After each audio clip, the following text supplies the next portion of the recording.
बंद। ठीक।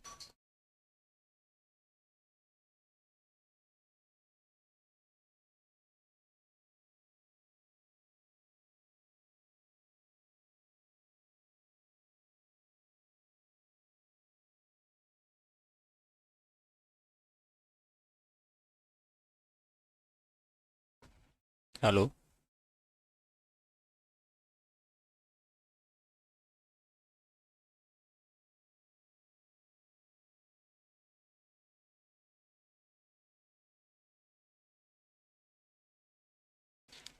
हेलो, नमस्कार मित्रों। आज की आपकी साइंस की क्लास स्टार्ट होने जा रही है। तो एक बार आप लोग जल्दी से सब लोगों को शेयर कर दिएगा। Kartika, good evening. Seema Gupta, good evening. सभी विद्यार्थियों को गुड इवनिंग। एक बार जल्दी से आप लोग क्लास को शेयर कर दिएगा।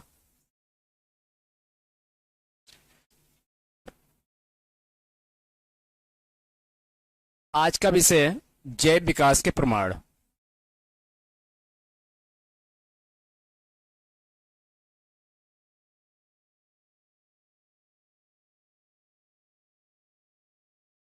जैव विकास के प्रमाण।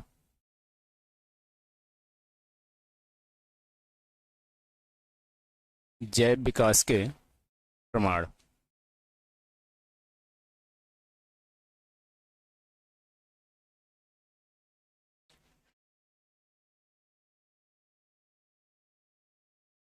ये चला रहे थे ना, ये चलना दो।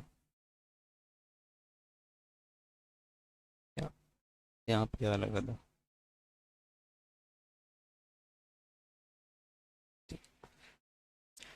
आज का विषय है जैव विकास के प्रमाण। तो पिछली कक्षा में आपको बताया था कि जैव विकास क्या होता है। तो जैव विकास जिसे बोलते हैं ऑर्गेनिक इवोल्यूशन। जैव विकास। जैव विकास में आपका बताया था कि जीवों का विकास, अर्थात तो जैव विकास वह धीरे धीरे होने वाली प्रक्रिया है जिसके परिणाम स्वरूप सरलतम जीवों का विकास जटिलतम जीवों में हुआ है। एक एक बार आप लोग क्लास को शेयर कर दिएगा जल्दी से, जिससे ज्यादा ज्यादा लोग जुड़ सकें। अभिलाषा पांडे जी, गुड इवनिंग। सभी मित्रों को एक बार शुभ संध्या। देखिए, जैव विकास के प्रमाण आपको आज जैव विकास के प्रमाणों के बारे में बता रहे हैं। तो जैव विकास यदि जीवों में हुआ है तो कुछ ना कुछ जीवधारियों में, उनकी संरचना में, जीवधारियों के भ्रूणी विकास में, उनके आचरण में कुछ ना कुछ परिवर्तन अवश्य हुआ है। तो जैव विकास धीरे धीरे होने वाला परिवर्तन है और इसके प्रमाणों में पहला प्रमाण है वर्गीकरण से प्रमाण। वर्गीकरण से प्रमाण।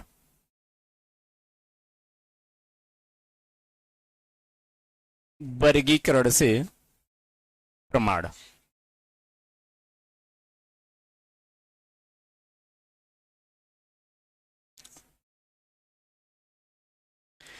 यानी प्रत्येक जीवधारी को अलग अलग वर्गों में रखा गया है। जैसे स्तनधारी वर्ग अलग कर दिया गया है और विभिन्न जीवों के अलग अलग वर्ग बना दिए गए हैं। तो उससे उनके वर्गों का पता चलता है कि कौन सा इस प्राणी किस वर्ग में रखा गया है।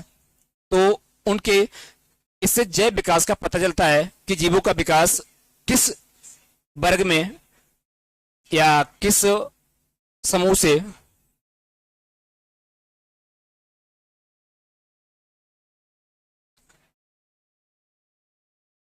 संबंधित है।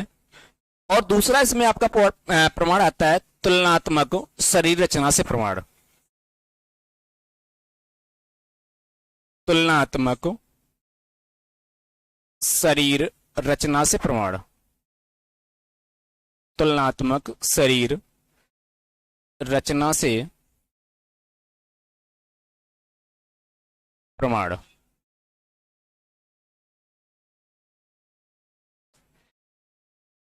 तुलनात्मक शरीर रचना से प्रमाण। जीवधारियों की शारीरिक रचना में कुछ ना कुछ परिवर्तन अवश्य हुए हैं। वो समय के अनुसार परिवर्तन होते गए और इस परिवर्तन में कुछ समजात हुए और कुछ समरूपी परिवर्तन हुए। तो इसी में पहला आता है समजात।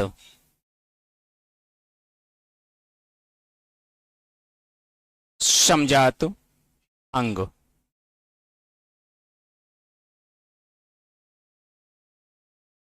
समजात अंग।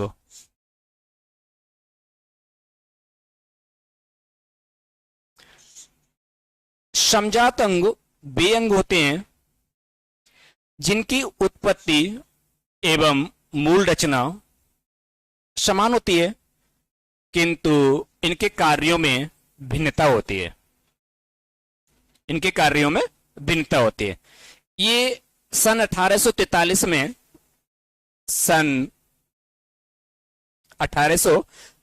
में सर रिचार्ड ने परिभाषा दी थी। सर रिचार्ड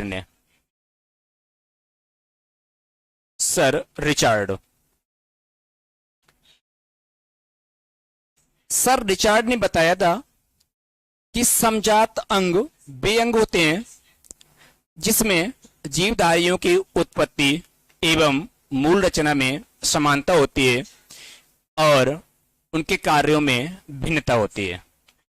ऐसे अंगों को हम समजात अंग कहते हैं। जैसे मेढक के अग्रपाद, मेढक के अग्रपाद, मेढक के अग्रपाद। मनुष्य का हाथ, मनुष्य का हाथ।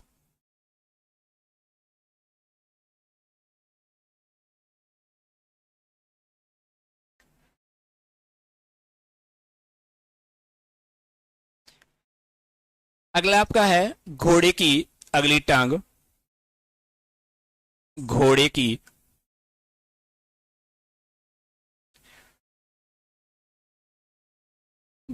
की अगली टांग। घोड़े की अगली टांग। घोड़े की अगली टांग।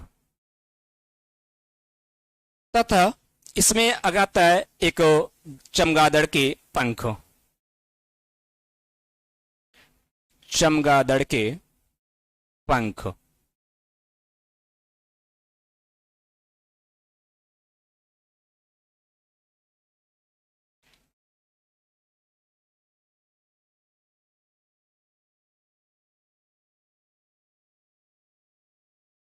देखते हैं आप समजात अंगों में कि उनकी उत्पत्ति मूल रचना समान है परंतु इनके कार्यों में भिन्नता है। मनुष्य का मेढक का अग्रपाद और मनुष्य का हाथ। तो मेढक का अग्रपाद मनुष्य के जैसा हाथ है, इसकी उंगलियां हैं, इसके पंजे की तरह होता है यूं। और मनुष्य का हाथ, घोड़े की अगली टांग और चमगादड़ की पंख, जिसको अपने हिसाब से चमगादड़ अपने पंख को फैला लेता है और उसी तरह से इकट्ठा कर लेता है, समेट लेता है। तो इनके कार्यों में भिन्नता है। मेढक अपने अग्रपाद से चलने का, उछलने का कार्य करता है। मनुष्य अपने हाथ से कुछ अपने हिसाब से अपने कार्य करता है। घोड़े की अगली टांग, तो घोड़े अपने टांग से चलने फिरने का कार्य करता है। चमगादड़ अपने पंख से उड़ने का कार्य करता है। इनके कार्यों में भिन्नता है और उत्पत्ति मूल रचना समान है। अक्षय सोनकर जी, गुड इवनिंग।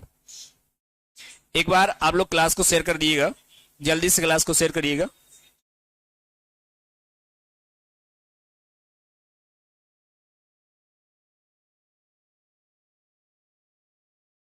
आगे देखते हैं समवृत्ति या समरूपी अंग।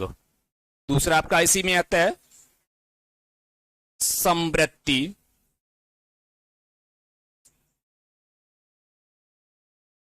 समवृत्ति या समरूपी समवृत्ति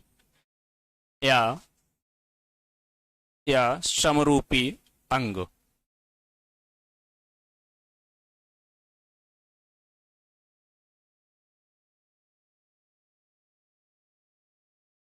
तो समवृत्ति या समरूपी अंग किन्हें कहते हैं?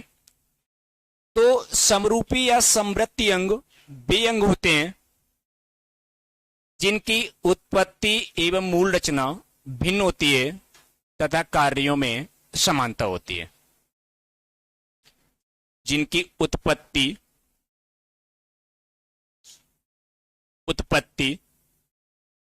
मूल रचना उत्पत्ति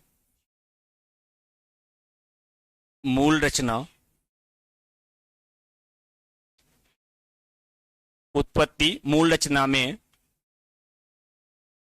भिन्नता।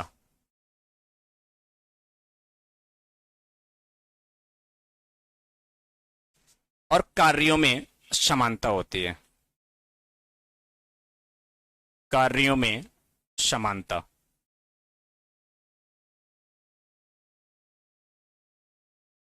ऐसे अंगों को समवृत्ति अंग या समरूपी अंग कहते हैं।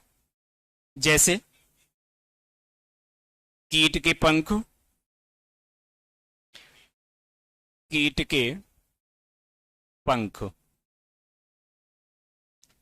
पक्षी के पंख,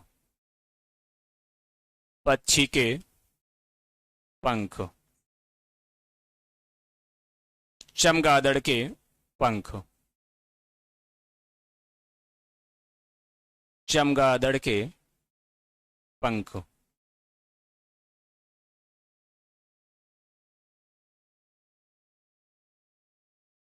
कीट के पंख, पक्षी के पंख और चमगादड़ के पंख, इन सभी के जो पंख हैं इनके कार्यों में समानता है। कीट के पंख, पक्षी के पंख और चमगादड़ के पंख ये सभी अपने पंखों से उड़ने का कार्य करेंगे।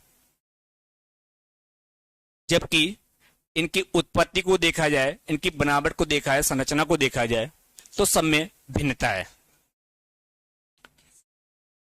कुछ न कुछ अवश्य भिन्नता है, तो ऐसे भिन्नता कहलाती है समवृत्ति या समरूपी अंग।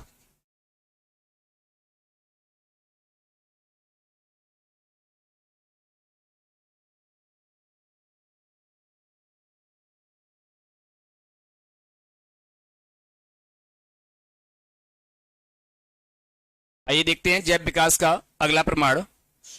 अगले प्रमाण में आपका आता है अवशेषी अंगों से प्रमाण। अवशेषी अंगों से प्रमाण।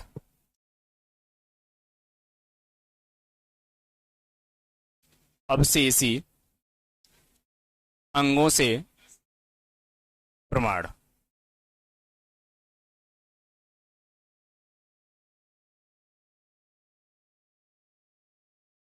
अवशेषी अंगों से प्रमाण। पिछली कक्षा में आपको बताया था कि अवशेषी अंगों के विषय में कि अवशेषी अंग वे अंग होते हैं जो हमारे शरीर के लिए अनावश्यक होते हैं। इनकी उपस्थिति से प्रमाणित होता है कि ये कभी न कभी हमारे शरीर में या हमारे पूर्वजों के शरीर में उपस्थित थे और ये अवशेषी अंग हमारे पूर्वजों में क्रियाशील रहे होंगे। अर्थात कह सकते हैं कि अवशेषी अंग वे अंग होते हैं जिनकी हमारे शरीर में कोई कार्य नहीं है, बल्कि एक अवशेष के रूप में, चिन्ह के रूप में उपस्थित हैं, परंतु उनका कोई कार्य नहीं है। जैसे आपको बताया था, कर्ण पल्लव पेशियां,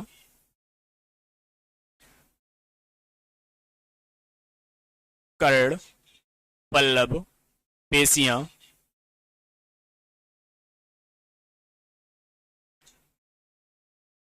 त्वचा के बाल, त्वचा के बाल, निमेषक पटल, निमेषक पटल,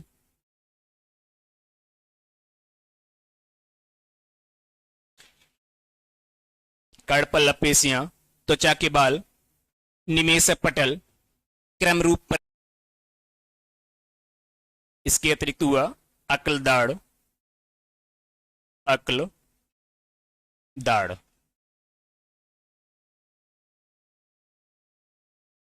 अक्ल दाढ़। तो ऐसे अवशेषी अंग मनुष्य के शरीर में, मानव शरीर में 100 से अधिक होते हैं।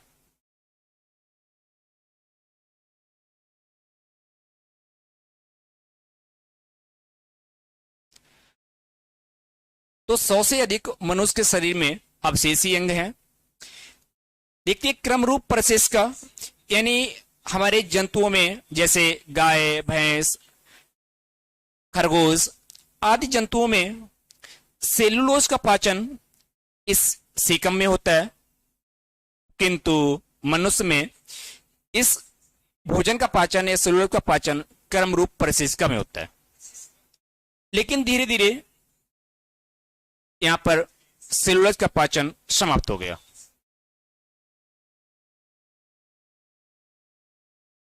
तो ये हमारे शरीर में सिर्फ अवशेषी अंगों के रूप में रह गई। इसमें आपके जैसे आगे आता है पुच्छ कशेरुका,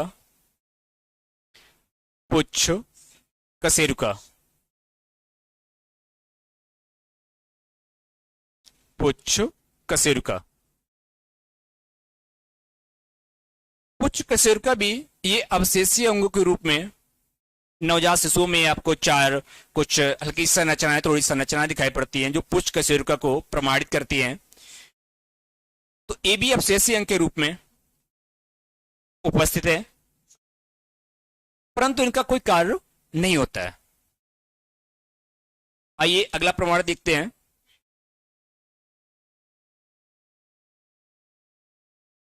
भ्रौणकी से अगला आपका प्रमाण आता है भ्रौणकी से।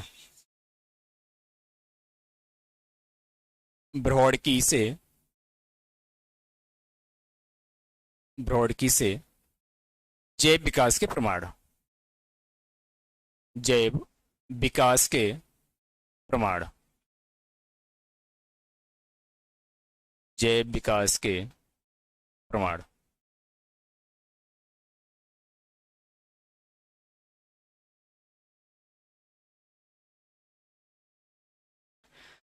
तो प्रत्येक बहुकोशिकीय जीवों में भ्रूणी परिवर्तन में समानता होती है।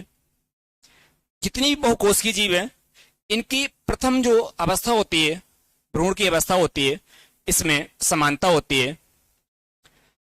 और इसमें जो समानता होती है वो क्रमशः कह सकते हैं कि प्रथम अवस्था होती है आपकी, होती है मॉरुलावस्था,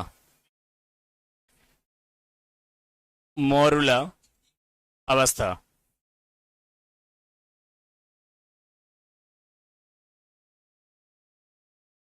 मॉरुला अवस्था होती है। इसके आगे आपकी अवस्था आती है ब्लास्टुला अवस्था, ब्लास्टुला अवस्था,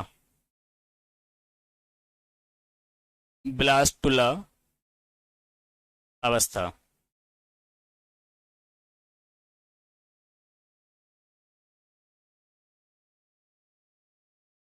और ब्लास्टुला अवस्था से इसके बाद आपका आता है गैस्टुला अवस्था, गैस्टुला अवस्था।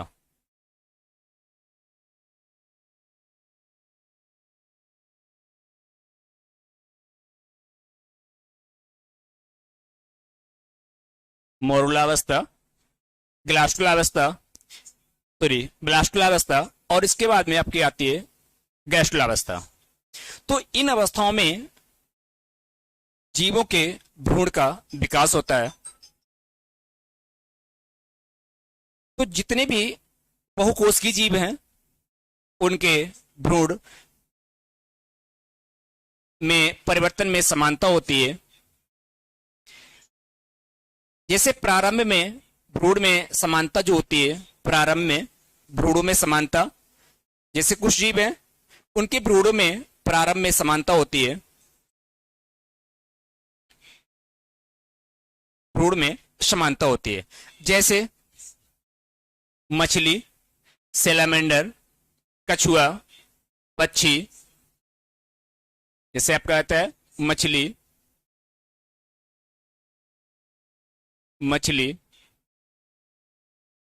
सैलामेंडर,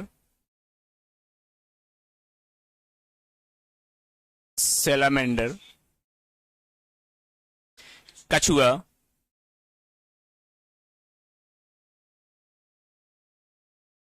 मछली, सैलामेंडर, कछुआ, पक्षी, सशक,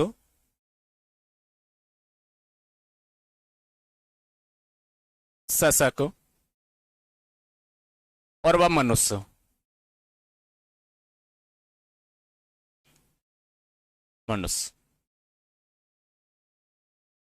इन जीवधारियों के भ्रूण में समानता होती है। प्रथम स्टेज जो कहा जाए मौर्लावस्था, इन जीवों के भ्रूणों में समानता होती है। तो इन जीव मछली के, सैलामेंडर के, कछुआ के, पक्षी के और सशक के और मनुष्य का, इनका भ्रूण समानता होती है। तो इससे ये सिद्ध होता है कि मानव के भ्रूण का विकास मछली के भ्रूण जैसे समानता करता है, तो इससे विकास हुआ होगा, सैलामेंडर से विकास हुआ होगा, कछुआ से विकास हुआ है, पक्षी से, सशक से, और इसके पश्चात मनुष्य का भ्रूण बना होगा। तो ये जैव विकास को प्रमाणित कर रहा है कि इससे जैव विकास प्रमाणित होता है। इसी में आपके आगे प्रमाण आता है पूर्वजता से प्रमाण।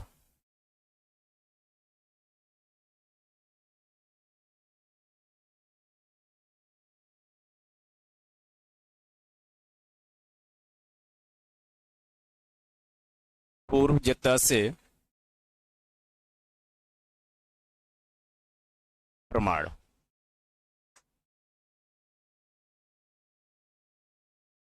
अगला जैव विकास का प्रमाण ये प्रमाणित करता है कि जीवों में या जीवों के समूहों में कुछ लक्षण अचानक विकसित हो जाते हैं या विकसित हुए होंगे, वो कहलाते हैं पूर्वजता।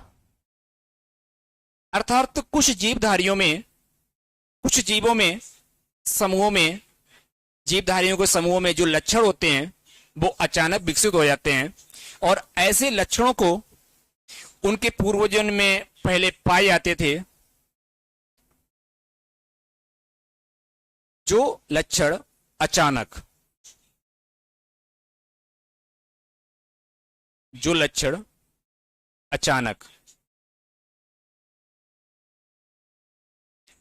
अचानक विकसित हो जाते हैं, विकसित हो जाते हैं, विकसित हो जाते हैं। ऐसे लक्षणों को या ऐसे प्रमाणों से पूर्वता प्रमाण प्रमाणित होता है। जैसे गर्दन पर कान के पीछे छिद्र होना, ये हमारे पूर्वजता को प्रमाणित करता है।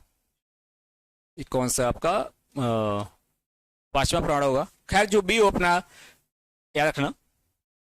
तो पूर्वजता से प्रमाण में कहा गया है कि जीवधारियों के समूहों में या जीवधारियों में अचानक जो लक्षण विकसित हो जाते हैं और उनके पूर्वजों में ये लक्षण पहले पाए जाते थे, विकास हुए होंगे, तो ऐसे कहलाता है पूर्वजता। अगला आपका प्रमाण आता है संयोजी कड़ियों से प्रमाण। संयोजी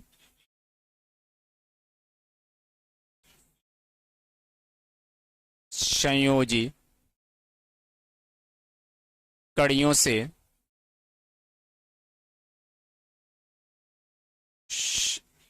संयोजी कड़ियों से प्रमाण।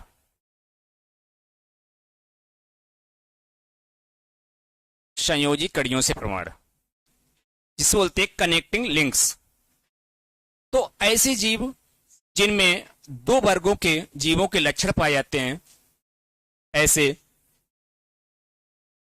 लक्षणों को संयोजी लक्षण, और तथा ऐसे दो जीवों के लक्षण जो आपस में प्रमाणित करते हैं, तो उसे कहते हैं संयोजी कड़ियां। दो वर्गों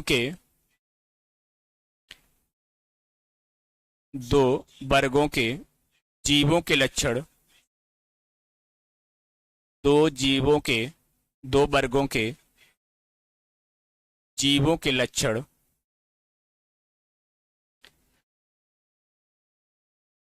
दो वर्गों के जीवों के लक्षण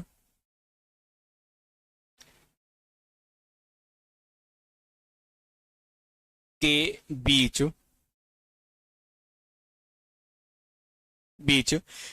एक कड़ी या कह सकते हैं सेतु के बीच एक सेतु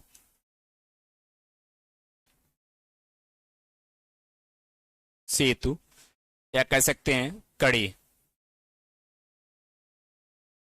जिसे बोलते हैं लिंक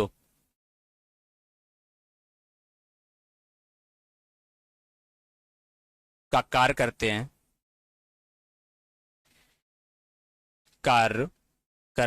हैं। दो वर्गों के जीवों के लक्षणों के बीच एक सेतु का कार्य करते हैं। ऐसे लक्षणों को, ऐसे जीवों के जो लक्षण होते हैं वो संयोजी कड़ियों को प्रमाणित करते हैं। इसमें जैसे आपका आता है विषाणु।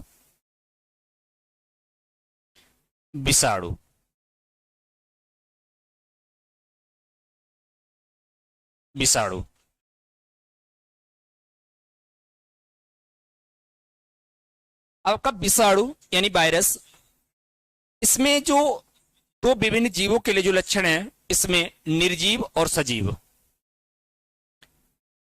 निर्जीव और सजीव, निर्जीव और सजीव।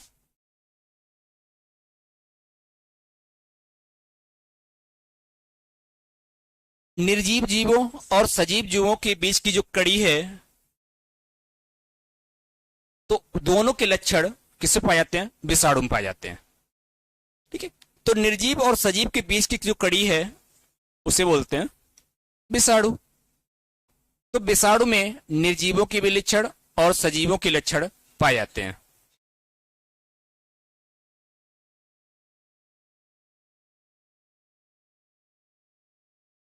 अगला आपका आता है आर्कियोप्टेरिस।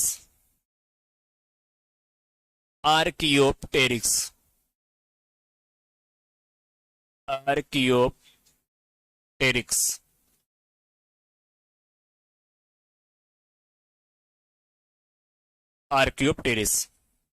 अब आर्कियोप्टेरिस जो आपका आता है, तो इसमें सरीसृप तथा पक्षी वर्ग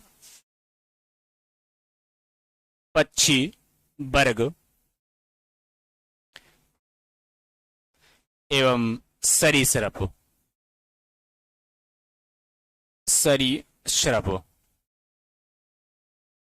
पक्षी वर्ग और सरीसृप वर्ग के जीवों के लक्षण पाए जाते हैं। पक्षी वर्ग तो आप जानते हैं एबीज, यानी जितने भी उड़ने वाले पक्षी हैं, और सरीसृप अर्थात रेंगने वाले जीव, इन दोनों के बीच की जो कड़ी है वो कहलाती है आर्कियोप्टेरिस। आपका आता है यूग्लिना। Euglena, euglena. और युगलीना जो है इसमें जंतु वर्ग एवं पादप वर्ग, जंतु एवं पादप वर्ग। तो पादप एवं जंतु वर्ग के बीच की जो कड़ी है उसे कहा जाता है युगलीना। आपसे क्वेश्चन यदि किया है कि जंतु जगत और पादप जगत के बीच की कड़ी, तो इसमें आपका आता है युगलीना। इसी में आके आपका आता है पेरिपेटस आता है, पेरिपेटस।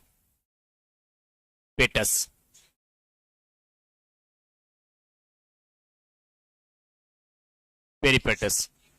तो पेरिपेटस में देखा है कि एनिलिडा और आर्थ्रोपोडा, एनिलिडा, एनिलिडा व आर्थ्रोपोडा, आर्थ्रोपोडा।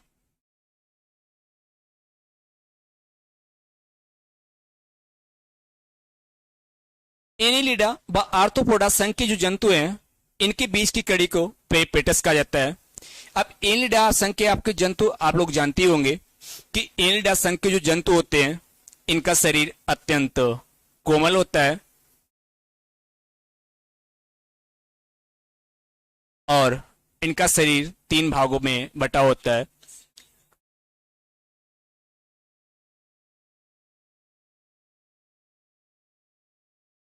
आपके जंतु, इनका शरीर कोमल होता है, अत्यंत कोमल होता है और 3 भागों में विभाजित होता है। आपका उदर होता है, सिर होता है और धड़ होता है, 3 भागों में डिवाइड होता है। आर्थ्रोपोडा संघ के आप जंतु जानते होंगे जिनका शरीर खंडयुक्त भागों में डिवाइड होता है। ठीक है, तो एनिलिडा में जैसे आपका आ जाएगा केचुआ, केचुआ,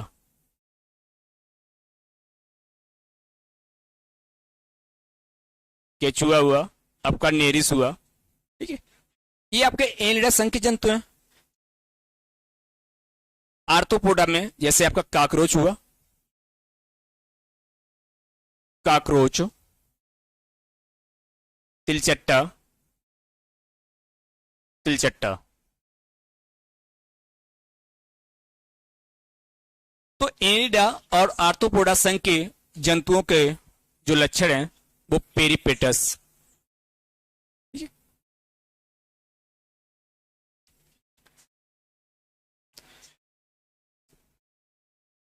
तो एनिलिडा एवं आर्थ्रोपोडा संघ के जंतुओं के जो लक्षण हैं वो पेरिपेटस,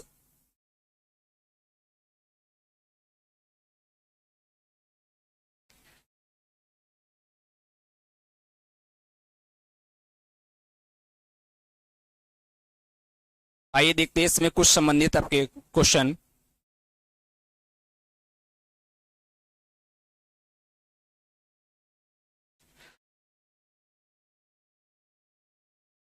जैसे आपने क्वेश्चन किया है कि पौधे एवं जंतुओं के बीच की कड़ी को क्या कहा जाता है।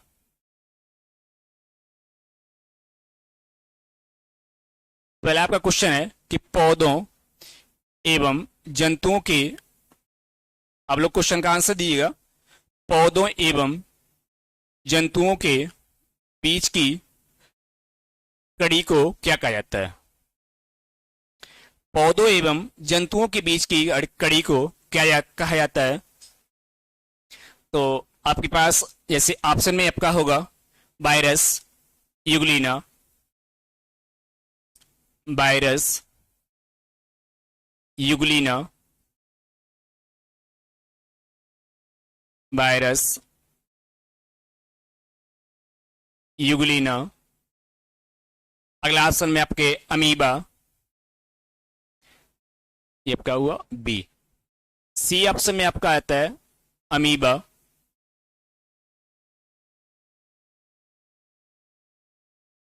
आपका अगला ऑप्शन आता है क्लेमाइडोमोनास,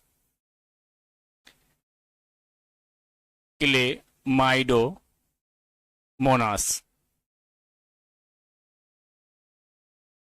क्लेमाइडोमोनास। तो आप जल्दी कमेंट करके बताइएगा कि पौधों एवं जंतुओं के बीच की कड़ी को क्या कहा जाता है।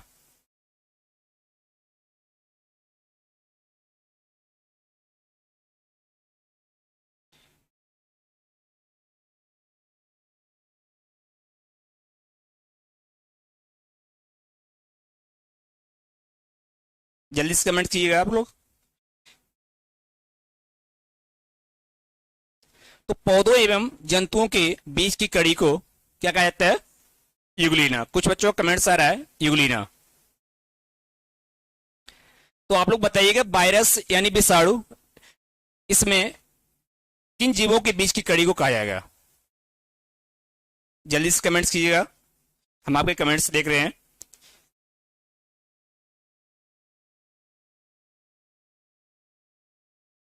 आप लोग जल्दी से कमेंट्स कीजिएगा।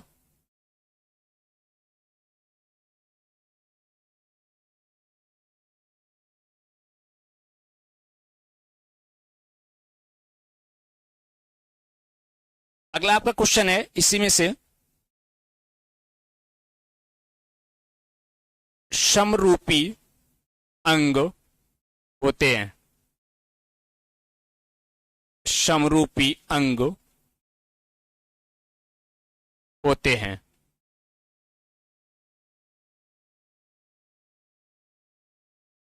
समरूपी अंग होते हैं। आपको ऑप्शन दे रहे हैं, रचना में समान,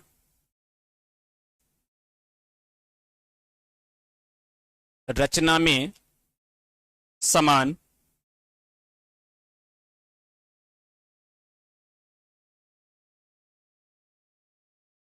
अगला ऑप्शन है आपका कार्यविहीन, कार्यविहीन। आप लोग तेजी से कमेंट करते हैं, अब जल्दी से कमेंट्स कीजिएगा आप लोग। कार्य में समानता, कार्य में समानता,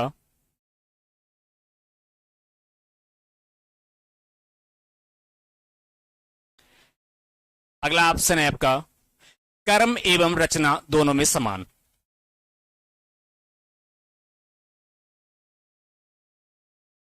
कर्म एवं रचना दोनों में समान, दोनों में समान।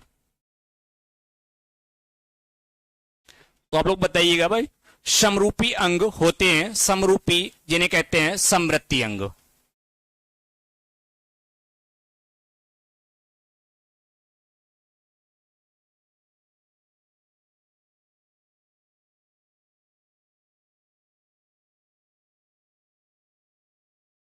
जेपीएल जी, आप पढ़िएगा, आपको सब कुछ समझ में आएगा।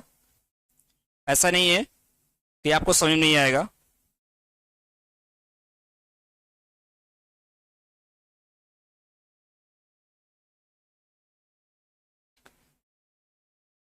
आप लोग कमेंट्स कीजिएगा। बहुत सारे लोगों का कमेंट्स आ रहा है कार्य में समानता, कार्य में समानता, बहुत से लोगों का कमेंट्स आ रहा है।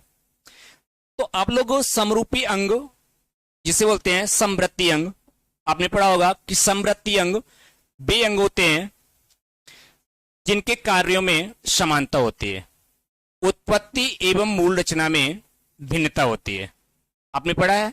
और आपको एग्जाम्पल भी दिया है कि कीट के पंख, पक्षी के पंख और चमगादड़ के पंख, इन सभी के जो पंख हो गए वो काय का कार्य करेंगे? उड़ने का। तो इनके कार्यों में क्या है? समानता है।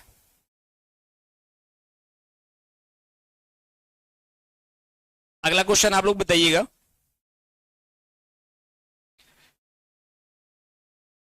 पेरीपेटस, पेरीपेटस, इसमें आपको ऑप्शन नहीं देंगे। पेरीपेटस किन दो संघों के बीच की कड़ी है? किन दो संघों के, दो संघों के बीच की कड़ी है। संघों के बीच की कड़ी है। बीच की कड़ी है। अभी आपको बताया था कि पेरिपेटस किन संघों के बीच की कड़ी है, तो जल्दी से कमेंट्स कीजिएगा आप लोग।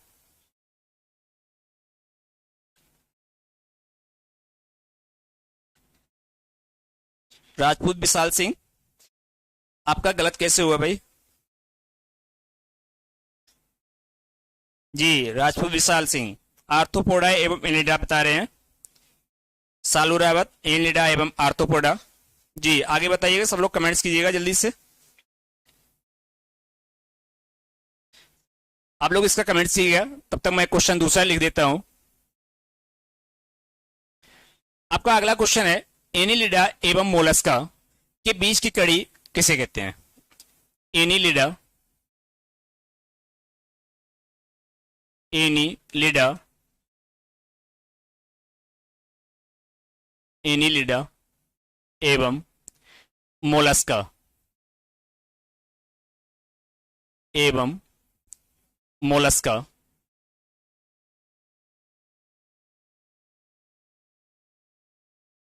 एनिलिडा एवं मोलस्का संघ के बीच की कड़ी।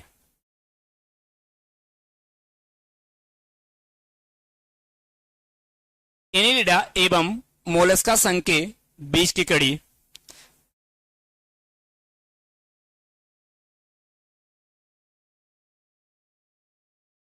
एनिलिडा एवं मोलस्का संघ के बीच की कड़ी।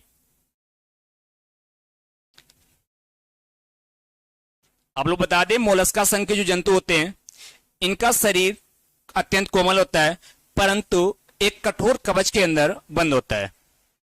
एक कठोर कवच के अंदर बंद होता है। इसमें आपका आएगा जैसे सीपी है, शीपी है, घोंगा है,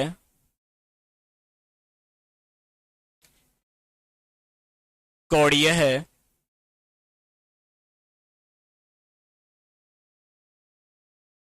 इन जीवों का जो शरीर होता है वो एक कठोर कवच के अंदर बंद होता है। तो आपका अगला क्वेश्चन है, एनिलिडा,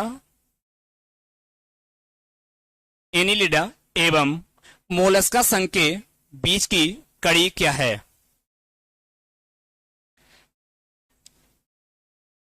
कमेंट्स कीजिएगा जल्दी से।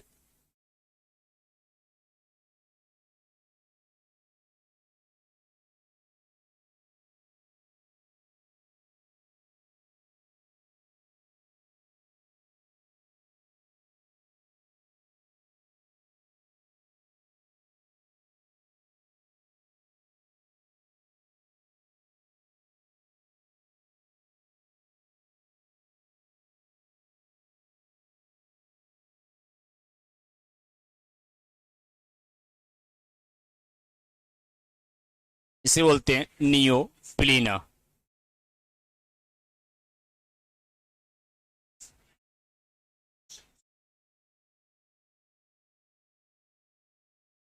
नियोप्लीना। तो एनिलिडा एवं मोलस्का संघ के बीच की जो कड़ी होती है उसे बोलते हैं नियोप्लीना।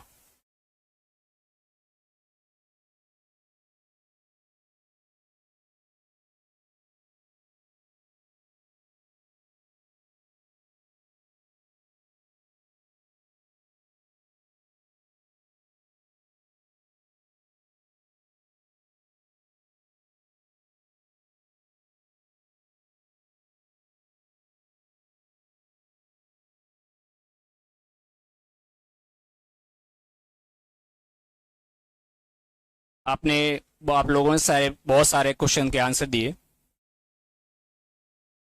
ऐसे आप लोग कमेंट्स कीजिएगा और आप लोग बताइएगा कि आज की क्लास कैसी रही। नेक्स्ट क्लास आपकी कल शाम को 7 बजे पुनः होगी उसी टाइम पर।